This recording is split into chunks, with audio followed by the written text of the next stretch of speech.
they're going to do in terms of quality of life. And also, we want to look further at recent and childhood stress. The role of social support is very interesting too. In patients who have myocardial infarcts, it's been shown that if their spouses have high levels of anxiety, depression, and history, and psychiatric history, there is a higher mortality rate among the people with MIs, even when you've controlled for everything.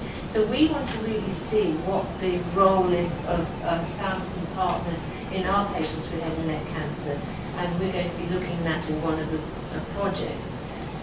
Then some of the therapies that we're going to be developing later is going to look at the kind of perceptions that people have to having disfiguring surgery, and there's a big cultural difference in that, and also in the reason perhaps why they're having surgery, whether it's for cancer or for trauma. And we've been looking at body image problems in some of our work in head and neck cancer patients and in breast cancer patients. And everyone intuitively thinks that head and neck people are going to have a lot more problems than others. But in fact, people with breast cancer report a lot more body image problems. And so that's something that we're going to be focusing on. And we're now widening to looking at people who've had facial surgery due to trauma, and particularly the differences between people who have traumatic injuries due to violence and those that had other reasons like road traffic accidents or something like that.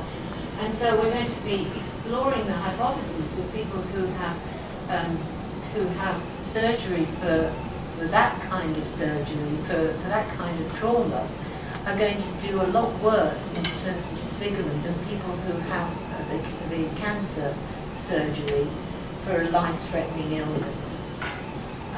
So there are a lot of opportunities for collaborative research, because we need help to develop and validate surgeon-rated scales of complexity of surgery and outcome. Because what we're using is, whether patients are satisfied with the result. And quite often, I'm sure you will come across patients where you've got a really good result surgically and the patients are not satisfied at all. And other patients who have major surgery and half their face is missing, having a very good quality of life and able to don't need that social support. So in order to be able to study that, we do need to have a lot of input from patients.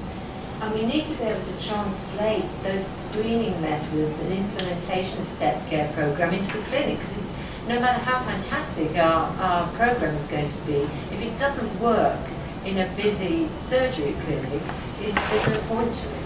So we have to work together really with surgeons and other people in the team to be able to deliver the treatment.